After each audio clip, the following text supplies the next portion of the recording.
Something that was pretty important that actually happened quite a bit ago was that I sold my Hyperion. Now, you probably could have guessed this if you just saw that I didn't have a Hyperion in my hotbar. Now, the reason why I sold it was because the Juju was kind of new, and I just knew it did a lot of damage, and I knew I could improve in dungeons if I were to switch. As you probably read the title, I've done 32 million with what I have, and it was floor 7, and I'm also quite a low Catacombs level for doing 32 mil.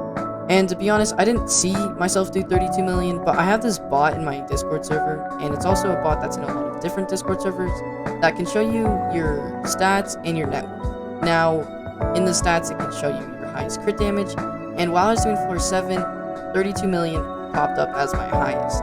Now, it's kind of hard to see like exactly how much damage you do during a dungeon because I'm an archer, and that's what I'm going to go over this video, how I did 32 million and how you can improve your archer build to do more damage. To start off, if you kind of want to copy the build I have full Necron, and I have an Ender Dragon pet, but if you can't afford that, definitely get either a skeleton or a baby Yeti. Something that's actually pretty important too is that make sure you have a golden head for the floor you're doing, as it'll improve your damage and somewhat your health depending on what you're using.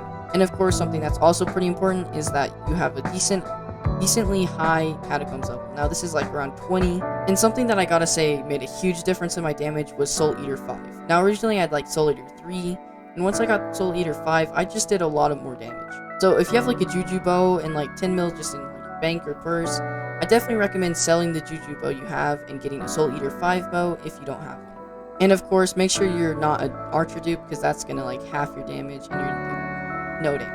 Also, something that makes a huge change in your damage is blessings, which would also play a huge part in how I did 32 million damage. Now, like I said, I gotta say, Soul Eater just played a huge part in this. Now, the damage compared to floor 6 and floor 7 is around like 12 million damage, which is huge. Now, in floor 6, I can do like 20 mil to 17 mil, and in floor 7, I can do 32 mil. But that's gonna be it for this kind of short video. If you enjoyed, please consider subscribing and liking the video, as it supports me a lot. And comment if I should do more dungeon videos in the future. But anyway, I'll see you guys later.